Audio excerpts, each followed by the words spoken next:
mayam loina haibire akhoi sida leiba akhoi mayam ge awa maruina akhoi loan akhoi culture akhoi tradition mayam se mang kidra pakhat pani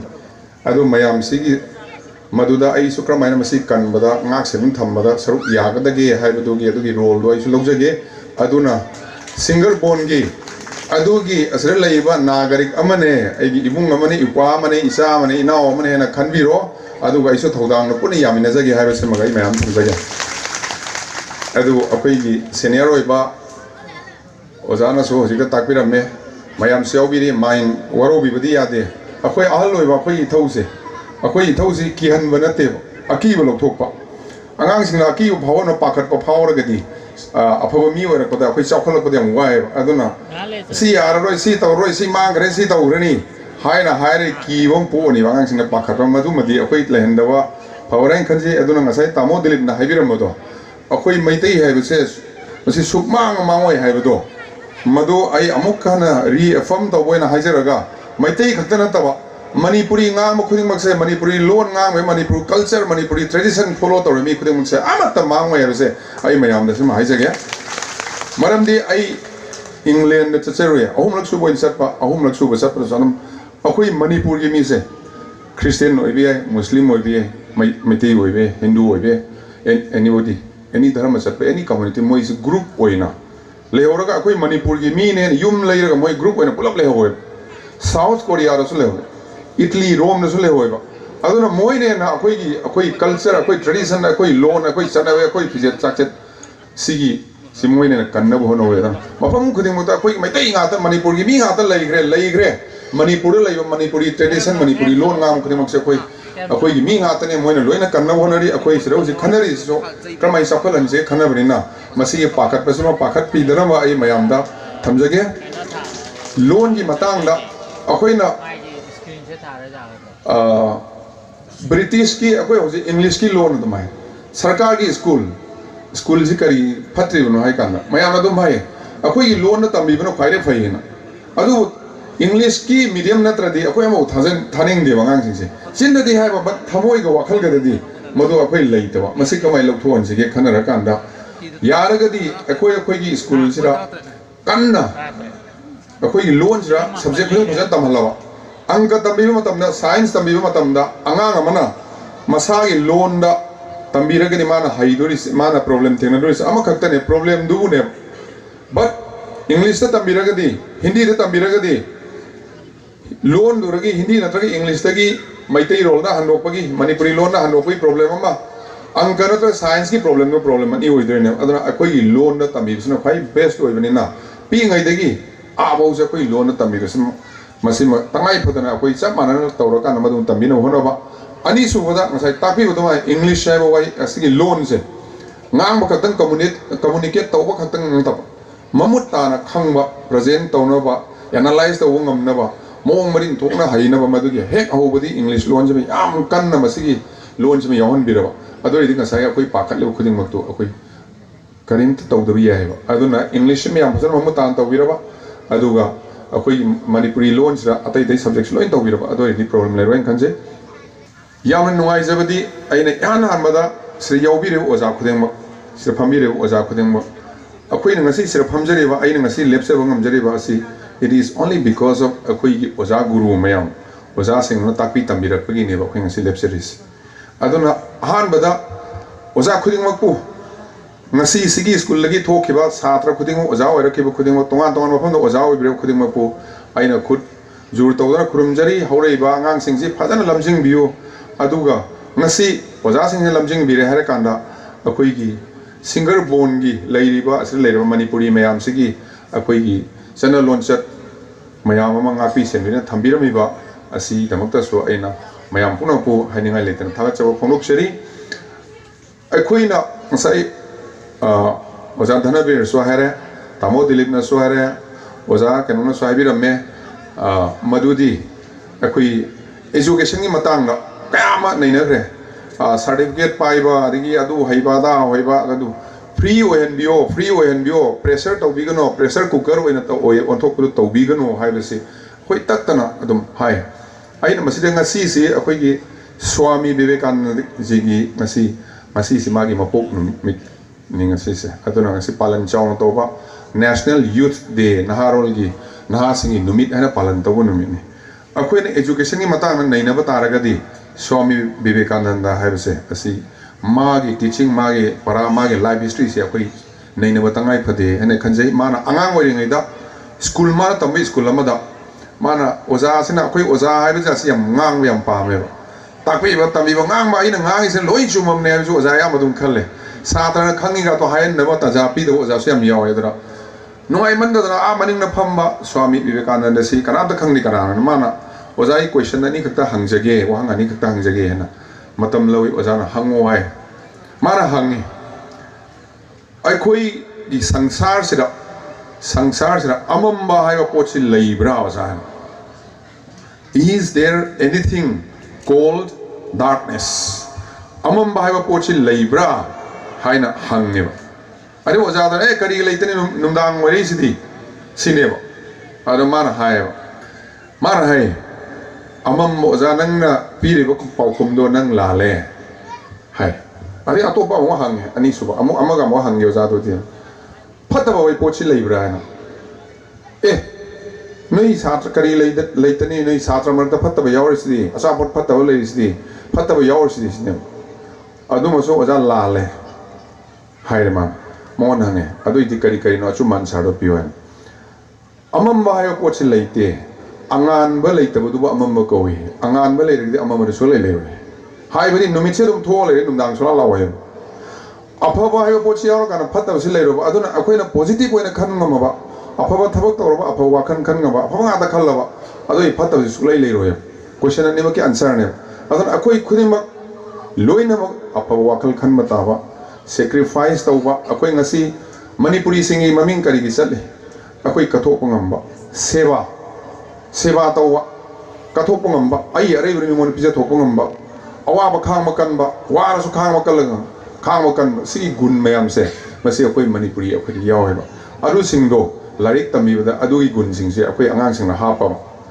ma carpenter or so pa ba dum oi hrani khung pot por so power egani sumji chip por so power egani larik ibor so power egani any line of power ye met Hussein naina mayam khangbiram do yaram de Kolkata I gali da adum laiye le ramunu pa do power artist oye sigi jaga se le ramba adu gi song ka kunu pa do ya phusana ka kone hai bodo khwaida hi na kai adu adu bamon nu sa thong yam haw bone hai bodo khwaidi hen bodo adu kai noi kan ngasai ka thok ngamba seba tonum ge love and care with interest mana tawri thabok tora mathau ni na khanda mathau ka tane khanda ba ai gi thau se loira ma loire khanda ai gi thau se phajana taw da ba ya de ha gi nungsiba phajaba wakhal lo ni yaw bu ne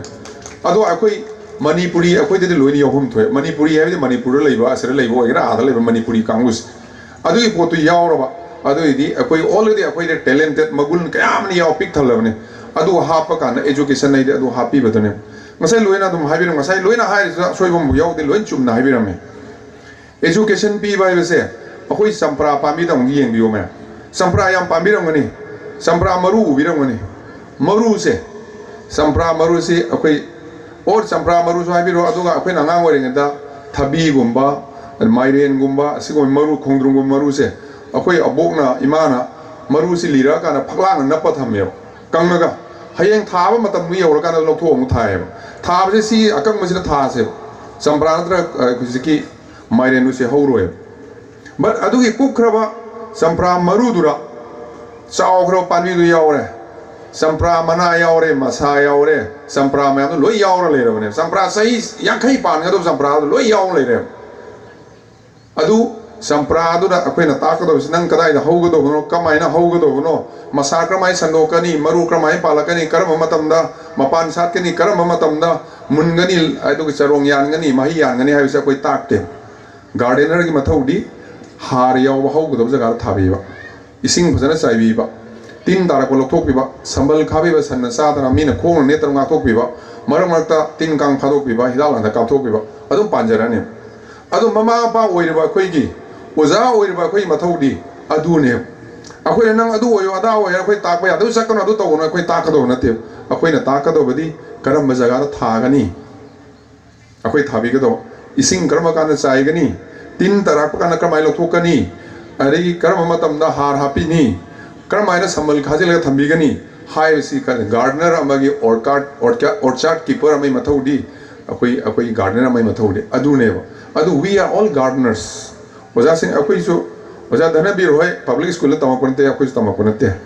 खुंगंगी अखोई LP school हाइबदरा ओजा अहो Marin तंबीरे Hindi खरा geography भूगोल गाना तंबीरे Moina तंबीबतो Moina नुंसीना तंबीय high तबे यादे मागी पुंगानी की मतम लोरा थिका तब सखरगे अदु तवे सेन मन तब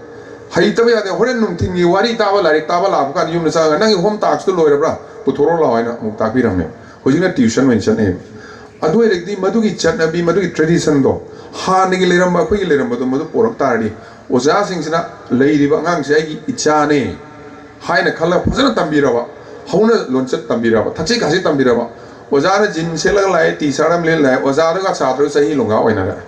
अदे रेस्पेक्ट लांगद्रे थची खासी याउद्रे ओजा सिंग जो अदगी थबक तो फजन तौदरने छात्र सिंग रेस्पेक्ट तौद्रे अदे रिक्वाई मरु ओइदी मरी दुनेबा अदुन अंगांग सिंग लाइक तंबा होबसे अहानबा फर्स्ट लर्निंग मयाम खंबिरंगनी तंबीबा खुदिमक लोइना हाइगनी हाबसु लेते अखोइना तंबीदब मयाम सुमोइना हाइ अहानबा तंबा होबसे कदाइदा होगे कान युमदा होय अहानबा स्कूल युमने अदु स्कूल अहानबा स्कूल फाउंडेशन फत्रगदी बिल्डिंग से वांग साबे यादि अहानबा फाउंडेशन जी युमदगी हो युम सिंग होजिक चटबी मयाम मसिगी थक्सी कासी अखोइ वैल्यू सिस्टम लोइ मांगरे अरान तौरप ममा पाना कहीं हाइदे फतब थबक तब कहीं हाइदे अदुम याय कदाइदे मोबाइल पोरेनो कदाइदे कार पोरेनो कदाइ युम सारेनो कहीं हंग हें पुलिस ना फाबा लाकान रदि नुवाइत्रे अदुइदि अखोइगी इमुंग सिरा अहानबदा थक्सी कासे ए इबुंग नंग सी तौबे यारोय इबेम नंग तौबे यारोय बाबा इकाइगनी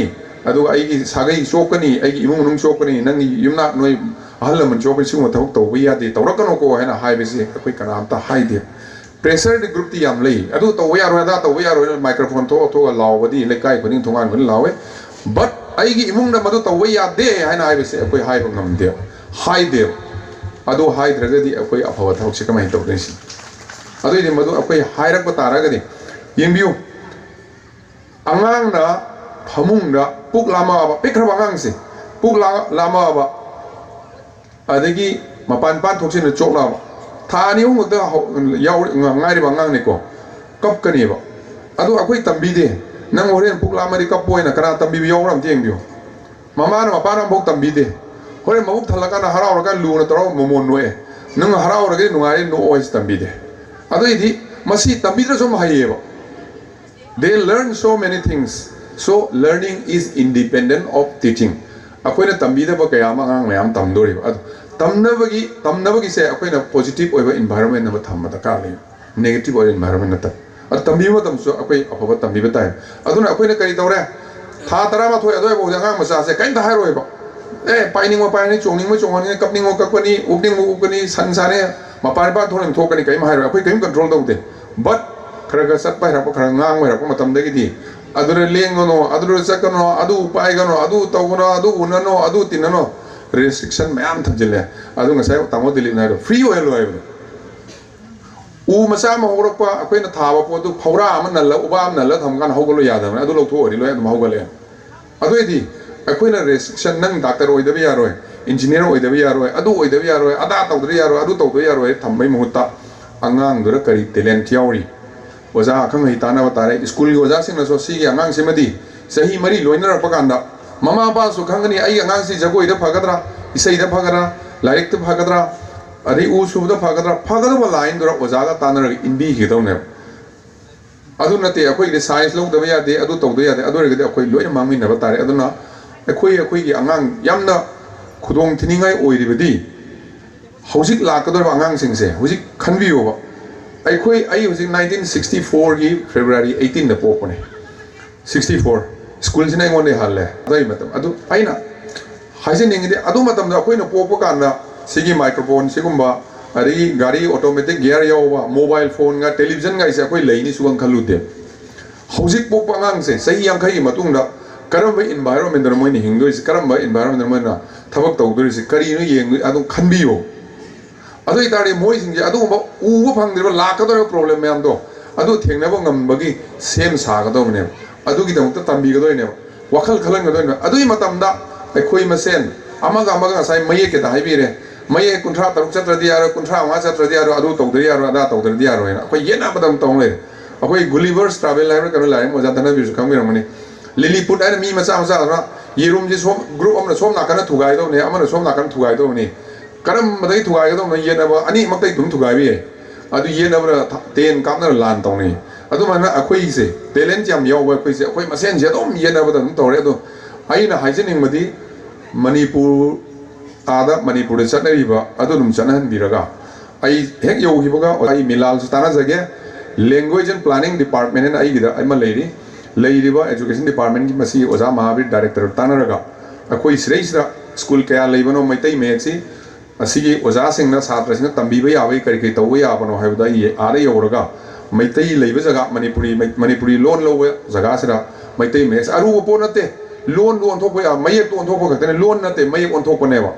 ऑलरेडी अखोई एमए करी बीए लाइक नंबर होरेबा अदुना प्रॉब्लम की सॉल्यूशन अदुम लैगनी आगांग सिंग नौना होरैबो आगांग सिंग पाखत कनो अखोई एमए थाबा यारो हयें परीक्षा यावो यारो नोई की लंबी अखोइना सेमगनी थोंग सोइदना सागनी सेमना सोइदना होनगनी अदु अखोइना खंगदो ओजा होय मयाम तानारगा अखोई तौगनी तौबदो अखोई से तानाबसे अखंगबसे अखोई शेयर तौबा याम वाले टीम मोइना थबक तौमिनबसे अखोई याम वाले अखंगबसे लोला थंबा आइने हेलायना मार खंगिने हबगी तौबगी अखोई लैरिसे सीमा लौथोकांदा अखोई तानारगा लाइक तंबा हाइसिसु कैसु नते एजुकेशन हाइसे कैनो कान एजुकेशन यावगदो पोचे कोलाबोरेट तौबा है टीम मोइना तौ युमदसु इमुंग मनु अखोई टीम मोइना ले ग्रुप ओइना लेकायसु ग्रुप ने ऑफिसरसु ग्रुप ओइना तौदा यादे सानरसु ग्रुप ने सिंगल ओइना तौबा यादे अदोइदि मसिरा कोलाबोरेट तौबगी टीम वर्क अमा तमदो देन कम्युनिकेट अमगा अमगा समनबा एंगेज तौबा वा पाव फाउनबा मसी कम्युनिकेट तौबसे सिम एंगेज तौबसे मी यावगदो अदि मतुंगदा डीपर और एनालिटिकल थिंकिंग प्रॉब्लम अमा लाकांदा करिगी तौरिनो क्रमाइन तौनो क्रमाइन फगनी कराइदनो तौरिसे करो मतमदनो हाइबसि नैनबा क्यूरियोसिटी यावबा अदु डीपर एनालिटिकल थिंकिंग अहुमसि यावहन मकांदा एजुकेशन नाइसे तोने एनी सब्जेक्ट अहुमसि कंपोनेंट ऑफ टीम वर्क तौद्रबा टीम वर्क हाइत्रबा हें टॉपर ओइरकनी ऑफिस थबक तौकांदा मखागी स्टाफ ना ngangae मथक्तै सेरे आई थबक तोगे दुमाइरानी टीम वर्क से हाइत्रबा फजना लाइक याम फबा सिंफा पोरो टॉपर देबा मीगा क्रमाइना कम्युनिकेशन स्किल से मीगी एंगेज तौगनी हाइबसि खंगद्रबा अदुम याररोय अरुबा प्रॉब्लम लाकर खन बाइत्रबा याररोय अदुना मसिगी अहुमसि यावद्रे लाइक तंबिसु कानाबो ओइदेबा अदुना लाइक तंबिबा बिसि युमदसु तौबिगदोना फैमिली दा ग्रुप ओइना थबक तौहनबा तंबिबा कम्युनिकेशन स्किल याहनबिबा डीपर एंड एनालिटिकल थिंकिंग याहनबिरबा स्कूल याहनबिरबा एनी सब्जेक्ट एनीवेयर कारपेंटर ओरसो फावगनी स्वीपर ओरसो फावगनी एनीथिंग ओरसो फावगनी अफाव ओइबदने अखोइना पामिसे अदुना थबक थीबि मोता थबक तो दुम फंगनबा अखोइ होनजरानेबा अदुना आई याम सांगदी nganjeringbani adubu pungsang sana nganjeraroi mayam akhang ahi loina mok leire akoi khuding mo chawkhat pa phaba loina pa ma ngak nai hekta hangjagi mayam da phattabo oiningma mi se kada yawgen kanam da phattabo oiningma mo loina phabo oininge loina phabo oininga phattabo oire isi karigino haibase akoi na hangbam sangai akoi adu sangna ai imung da angang isano pa to masi gyan tadre haradi karigino haina thigadom ne chaigado phugado karigi tadre noina adu tadragadi मधु सुमथोपिनो होना बताएबा अखोई भारत दा research अमा तौबा कांदा पुंग अमा मखाई खुदिंगी 90 minutes खुदिंगी अंगांगा मथंदा करी है तरे सुसाइड तौबा मथंदा सिजेबा सुसाइड तौरगा मसी करिगनो एकेडमिक प्रेशर ममा पाना लाइक लाइसु हाइते परीक्षा पास तौरे मार्क वांग फंगे स्कूल वजह से ममा नबसेन लगना किहन बदगी आई मयामदा हाइजगे सी अखोई खुद सिरैसदा सिगी खुदसि सोखरें खलसे थबक सोरि युमदा सोखरगदी असोकपसे अखोई इरुजब मतमदा तुम लेबे हिदाक तरे सिरे अखोई अटेंशन हेन पिएबा सोकपनिना अदुमा मयाम सब माना ट्रीट तौदे से मदि सोकपगी सिरे तौ अदुमाई तौ अंगांग सि मार्क फजना फंगत्रबा परीक्षा फेल होइरा कान मासि डिस्टर्ब तौ नुंगाइतना असोकपग सब माने अदु मतमदे कोनबिरगा मनंगन थाबिरा लाओ अमुक तौर लोइरे फेल होइसे कदो अमुक थारा लोइरे हाइना सपोर्ट पीबी दो कोल नुसिने तौदो मतमदा आदु चार नमानमन तो नमान तो चाहिए लौबीर ओजाना सु नंग नमा कहूं वालकपदी अखोई स्कूल जी टॉपर कनो ओइदो रिकॉर्ड फंगनो फंगद्रे अदु तौदारा तौदो चाहिबिदे आराम थबक तौ अंगांग क्याम योय अदु मतमदा मपी तैथोपिदो कोन जगो लूना तौगदो मतमने अदुना ममा पासिंग ओजासिंग अंगांग सिंजी लूना तौरगदी मांगदो अंगांग कया की लाइफ से 90 मिनट खुदिंग सीरि अंगांग सिंजी सीरोय ꯑꯗꯨ ꯃꯌꯥꯝꯅ ꯈꯪꯕꯤꯗꯧꯕ ꯉꯁꯥꯏꯁꯨ ꯑꯣꯖꯥ ꯙꯅꯕꯤꯔꯁꯨ ꯍꯥꯏꯕꯤꯔꯦ ꯑꯇꯩꯁꯨ ꯈꯪꯕꯤꯔꯝꯒꯅꯤ ꯁ꯭ꯀꯨꯜꯗ ꯂꯥꯏꯔꯤꯛ ꯇꯝꯕ ꯀꯣꯂꯦꯖ ꯑꯐꯕ ꯇꯝꯃꯒ ꯑꯐꯕ ꯃꯤ ꯑꯣꯏꯅꯤ ꯍꯥꯏꯕꯁꯨ ꯂꯩꯇꯦ